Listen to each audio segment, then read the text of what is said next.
그러면 이제 여기 이 세 가지 이 나들과 다제시문 그리고 통계 자료 속성이 다르다 한 묶음으로 이 주제와 관련해서 하나의 입장으로 묶입니다. 그죠? 이거는 이 주제와 관련된 원론적인 입장이죠. 그리고 요것은 맹자라는 어떤 한 사람의 견해고요.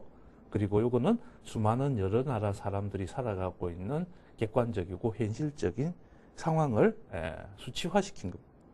다 다르죠. 그렇지만 같은 입장으로 묶을 수 있습니다. 이에 비해서 가에서는 문제 제기를 합니다. 물질적 조건이 나아진다고 그것이 반드시 삶의 질이 높아질까? 과연 그럴까? 현실적으로 그렇지 않다는 증거들이 발견되고 있다. 그리고 정말 과연 진지한 토론을 해본 적이 있는가? 과연 개인적으로나 사회 전체적으로 경제 성장을 많이 하고 그 다음에 개인적으로 소득을 높이는 것이 행복지수를 높이는 길인지에 대해서 과연 누가 그렇다라고 반드시 단언할 수 있는가? 그렇지 않다는 증거들도 나오고 있다. 실질적으로 근대화 또 개발되기 이전의 라다크 사람들의 삶은 히말라야 고원지대이기 때문에 물자가 부족합니다. 그럼에도 불구하고 그 척박한 어떤 땅에서 나는 것들을 아껴 쓰면서 이웃과 또 자연과 이렇게 공존하면서 늘 얼굴에 행복한 미소가 떠나질 않습니다. 이것은 결국은 진정한 행복이라는 것이 물질적 조건이 필수적으로 마련돼야만 되는 건 아니다는 걸 단적으로 보여주는 사례이지 않는가.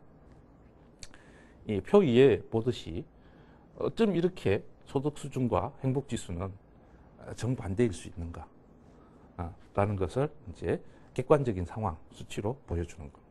그리고 여기도 잠깐 뭐 이것도 뻔한 거니까 이렇게 하시지 말고 이 부분도 도대체 왜 돈이 많은 선진국 사람들이 행복 지수가 낮고 어머니 상관관계가 성립하고 있음을 보여주죠, 표가. 왜 소득 수준이 낮은 나라 국민들의 행복 지수는 오히려 높은가? 왜 어머니 상관관계가 성립하는 것인가?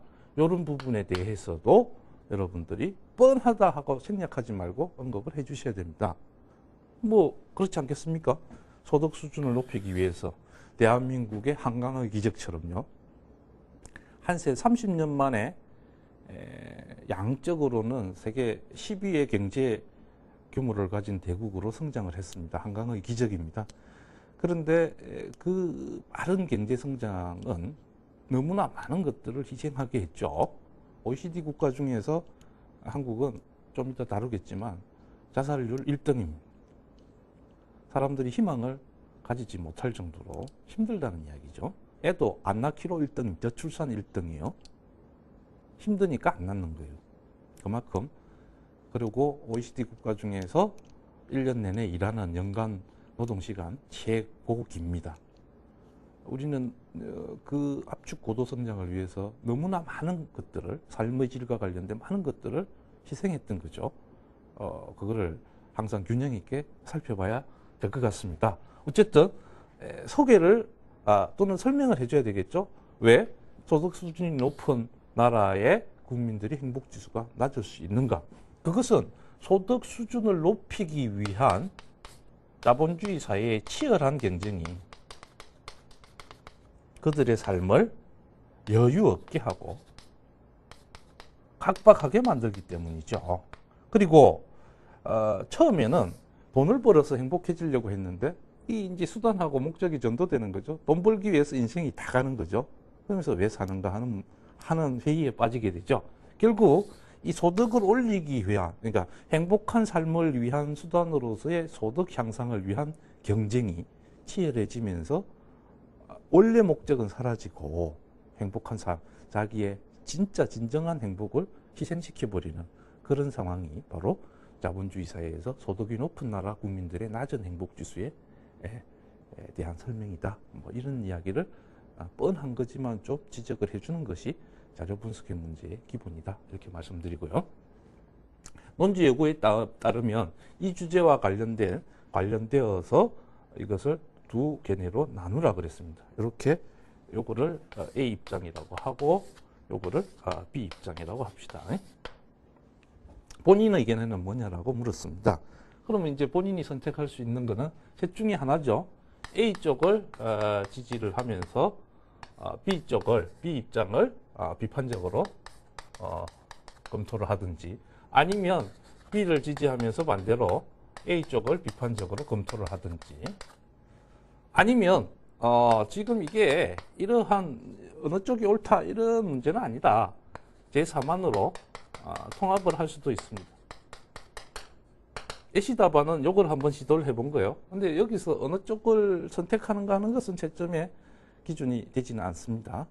그 이유만 분명하면 되고, 단지 A를 지지하고 B를 비판하거나 B를 지지하고 A를 비판하는 과정에서 여기서 언급되지 않는 참 진한 자기의 글감들을 가져와서 논의를 해주는 게 기본이 되겠고요. 지금 이제 예시답안의 제3안 통합형으로 한번 잡아본 것은 논의의 출발점이 되는 가와 나의 입장이 극단적이지 않았습니다. 예를 들어서 나에서도 굉장히 조심스럽게 우리가 좀 어떤 의미에서는 부정하고 싶지만 돈이 있어야 행복해지는 거죠. 부정하고 싶지만 사실은 현실은 그걸 부정할 수가 없다. 그러니까 최소한 기본적인 돈은 있어야 삶의 질을 논할 수 있는 거지. 그거는 현실이다. 이런 입장이고, 가에서도 무조건 물질적 조건이 높아지면 필연적으로 불행해진다 이렇게 말한 게 아니고, 물질적 조건이 올라가면 삶의 질은 상승한다는 생각이 우리의 그냥 생각에 불과한 거지 사실은 그게 아닐 수도 있다. 그런 증거들이 나오고 있는 거 어떻게 해명할 거냐? 문제제기 수준입니다. 조심스럽다는 거죠. 그만큼 이 주제는 어느 한쪽을 일방적으로 정리할 수 없는 주제이기도 합니다. 그래서 요거를 이렇게 한번 통합을 해봤어요. 누구나 개인적 차원에서 사회 전체 차원에서도 질 높은 삶을 원합니다. 뭐 행복한 삶이라고 합시다. 질 높은 삶. 근데 이 삶의 질을 규정하는 것은요, 기본적으로 물질적 조건 맞습니다. 그런데 이것이 몇 퍼센트 되느냐 하는 것은 논란이 있을 수 있겠지만, 문제는 이것만이 아니고 이 물질적 조건에다가 기본적으로 이 정신적 존재로서 인간이 갖는 삶의 여유라든지 뭐 이런 부분들을 도외시할 수는 없어요. 그래서 이게 한 50% 정도 되고 이게 한 50% 돼서 이 두 요소가 좀 조화와 균형을 이루는 게 가장 바람직하지 않겠습니까? 내일 때거리도 없으면서 행복해 뭐 이럴 수는 없는 거고요. 자, 그런데 이제 문제는 그동안 특히 또 현대사회에서 너무 이 물질적인 어떤 조건들이 행복한 삶에 있어서 가지는 비중을, 혹자는 100%다. 어떤 사람은 한 80%는 될 거야. 이렇게 너무 과도하게 의미 부여를 했고, 그걸 위해서 더 소중한 것들을 희생시켜 왔다는 문제가 있는 거죠. 그래서 앞으로 우리가 이 두 요소, 삶의 질을 결정하는 두 요소의 조화와 균형을 위해서라면 그동안 도외시하고 등한시했던 삶의 여유, 더불어 사는 삶, 뭐 기타 등등 이런 것에 대한 관심을 더 끌어올려야 되겠다. 그리하여 이 부분과 이 부분이 조화와 균형을 이루는 그런 상태로 가야 된다. 그러면 이제 대한민국이 뭐 여전히 또 세계화 시대에 경쟁력을 더 끌어올려서 또 경제가 더 선진국으로 가야 되겠지만, 진정한 선진국은 단순히 그런 양적 성장뿐만이 아니고 우리 공동체에 대한 사람들의 자발적인 참여시, 공동체에 대한 관심, 그리고 내가 과연 이 시대를 어떤 마음으로 살았을 때 다음 세대에게 떳떳할 수 있는 것인가에 대한 자기 삶에 대한 성찰을 할 수 있는 여유, 이런 것들이 균형을 이룰 때 진정한 선진 사회가 되는 거 아니냐, 이런 것들에 대한 논의가 더 필요하다. 뭐 이런 취지에서 통합반으로 한번 찾아왔습니다. 구성을 해봤습니다. 뭐 여러분 나름대로 뭐 논의를 펼쳐가도 전혀 상관이 없습니다. 요 논의 이제 이 주제와 관련해서 자료가 갖는 의미를 해석을 해야 될 부분은 반드시 해석을 해야지 당연한 건데 이런 식으로 해서는 안 되겠다 하는 것만 말씀을 드리고 다음 논쟁을 한번 살펴보도록 하겠습니다.